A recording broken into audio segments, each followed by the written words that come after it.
Donc, bienvenue à tout le monde. Donc, aujourd'hui, j'ai l'honneur de recevoir Patrice qui pratique le yoga que j'enseigne depuis un peu plus de 10 ans.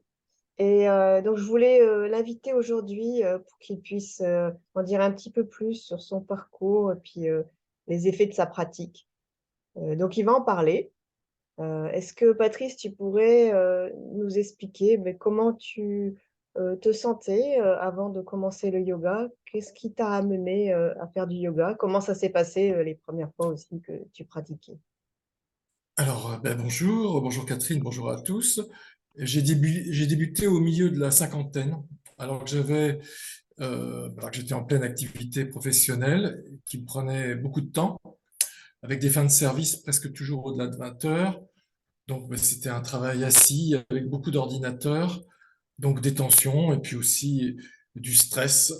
Alors, j'ai pressenti que le yoga pourrait me convenir, mais sans plus. Et puis, je suis tombé sur une page entière de l'hebdomadaire gratuit Angers Ma Ville, qui était consacré à Angers cours de yoga. Et il y avait un grand choix d'horaires, y compris tardif. Et puis, surtout, il y a deux hommes de mon âge qui témoignaient de leur pratique et très positivement. Et ça m'a décidé, je craignais un peu au début d'être le seul mec et donc de pas forcément me trouver à l'aise. Et alors, après mon adhésion, j'ai revu ces deux garçons. L'un avait le dos en compote, ou avait eu le dos en compote, et l'autre ne pouvait pratiquement plus jouer au tennis. Et donc, et ce qui était extraordinaire, c'est que je les ai littéralement, au fil des mois, vus se reconstruire sous mes yeux. Ils ont retrouvé toutes leurs capacités, et franchement, c'était la meilleure publicité dont on puisse rêver pour le yoga, et la façon dont toi, Catherine, tu l'enseignes, y compris avec au besoin des cours individuels. Donc ça m'a beaucoup frappé et ça m'a fait vraiment adhérer. Et ça fait, ben oui, ça fait effectivement bientôt, je pense, 10 ans que je pratique. Et est-ce que tu peux nous parler un petit peu plus, quand tu as commencé, les effets que tu as ressentis tout début quand tu as commencé Oui. à pratiquer le yoga?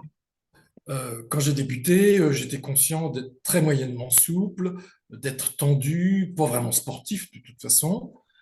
Et malgré ça, j'ai été impressionné par les sensations que j'ai éprouvées dès les premières séances. Sentiment de légèreté, d'élévation, d'élargissement, aussi bien physique que mental. Et je me suis vu aussi arriver des fois avec un gros rhume qui commençait, et puis je suis reparti en respirant sans gêne et plus de brouillard dans la tête. Ça aussi, c'était franchement épatant. Alors, il y a quelque chose qui m'avait un peu dérouté, c'est qu'il n'y a pas de miroir dans la salle pour corriger ses postures, comme on peut voir dans les salles de fitness. Puis en fait, j'ai compris après que c'est en intégrant, mais vraiment intimement les postures, qu'on parvient à se corriger, à mieux se situer dans l'espace, et sur ses aplombs et ses appuis. Et Catherine nous y aide, bien sûr. Mais ça, j'ai trouvé que c'était un élément aussi tout à fait spécifique au yoga et vraiment intéressant. Et est-ce que tu peux nous parler un petit peu plus de l'impact de ta pratique dans ta vie quotidienne?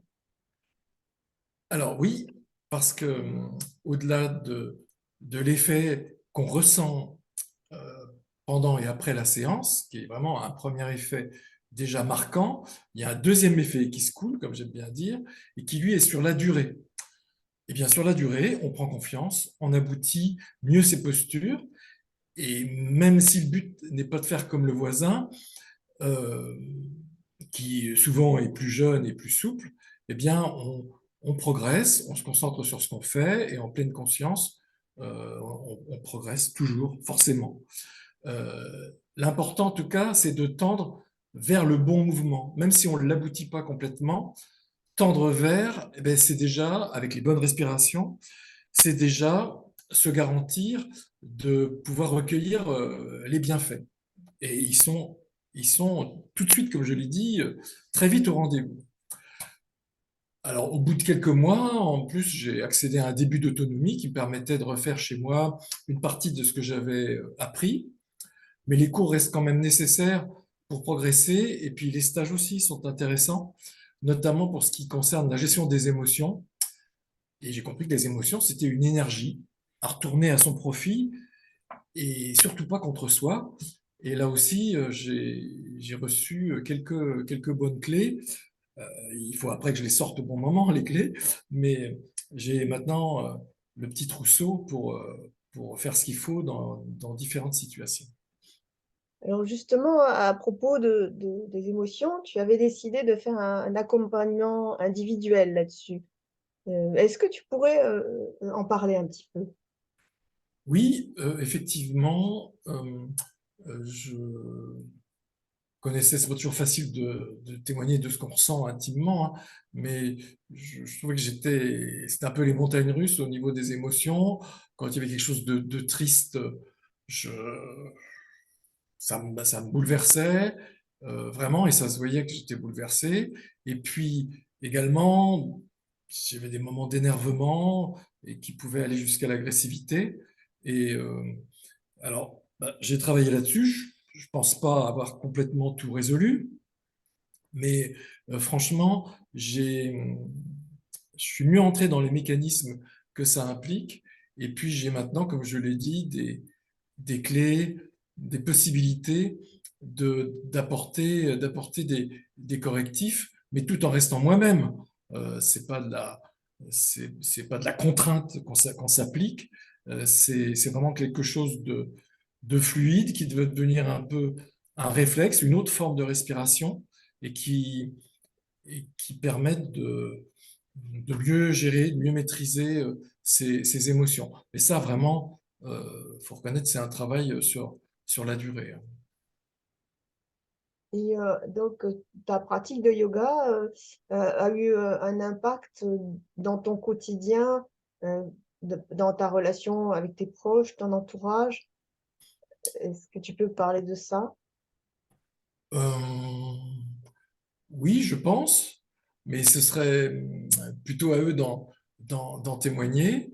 Enfin, en tout cas, on m'a jamais dit que le yoga semblait mal me réussir. Ça, ça s'est jamais produit et ça m'étonnerait bien que ça se produise un jour.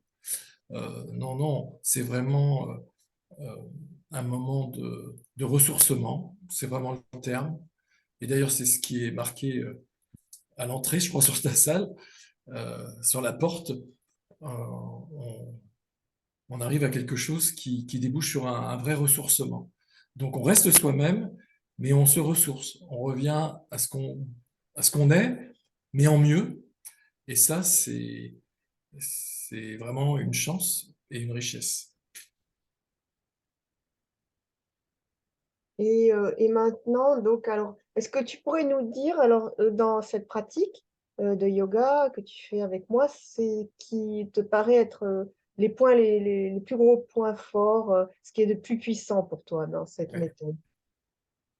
Alors, ce que j'aime bien, c'est on est dans une vraie pratique exigeante quand même, hein. On respire fort. Moi, je transpire vraiment. Et j'ai eu longtemps un ami qui venait aussi, un collègue de travail qui venait aussi avec moi. Et à la fin, on essorait le maillot. Donc, il y a vraiment un effort. On cherche à se dépasser, mais gentiment, prudemment. Et jamais je ne suis fait mal au yoga.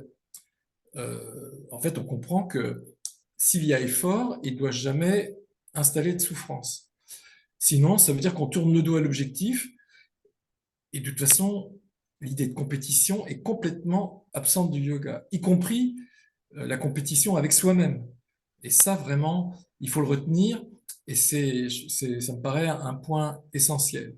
Et puis, il y a des aspects que je trouve aussi intéressants pour souligner, évoquer la richesse du yoga, c'est que c'est une pratique millénaire, voire multimillénaire, qui propose aussi d'autres portes qu'on peut pousser ou pas. La méditation, l'Ayurveda, qui est une approche globale de santé et d'hygiène de vie. Et il y a aussi toute une philosophie très élaborée qui s'est développée, euh, qui se développe et qui s'est développée il y a très longtemps autour du yoga. Puis il y a aussi une voie religieuse. Enfin, ça, c'est encore un autre chemin que j'ai pas emprunté d'ailleurs. Mais il y a plein de, avec le yoga, on se trouve au carrefour d'autres disciplines qui sont vraiment tentantes. Le tout est d'avoir le temps et la motivation, mais la motivation, dans mon cas, est là et j'ai envie de découvrir aussi d'autres choses et d'aller plus loin.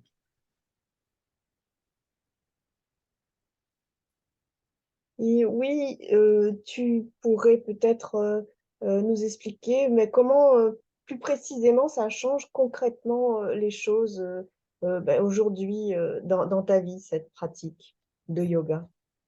Euh, alors, bah, comme je l'ai dit, au bout de quelques mois, on, on acquiert quand même une forme d'autonomie, surtout si on a pris quelques cours particuliers, qui sont d'ailleurs très accessibles, hein.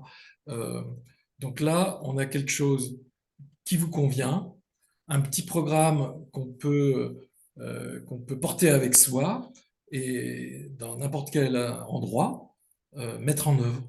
Donc, moi, alors, évidemment, maintenant, je suis à la retraite, donc c'est peut-être un peu plus facile, mais je me lève à 7 heures du matin et puis je, je bois de l'eau tiède, là, avec du citron, et puis après, eh bien, je fais une séance. Alors, ça peut durer 20 minutes, mais ça peut aussi durer trois quarts d'heure, selon comment je me sens. Et, euh, et alors, quand on fait ça, je peux garantir que la matinée, mais même la journée, n'a non plus du tout la même physionomie. Ça se passe pas de la même façon, pour moi en tout cas, que quand je ne fais rien, que si je ne fais rien. Donc ça, c'est formidable. Et, et en plus, bah, ça me projette vers le cours suivant que je suis impatient de retrouver parce que toutes les 3 semaines, il y a une nouveauté.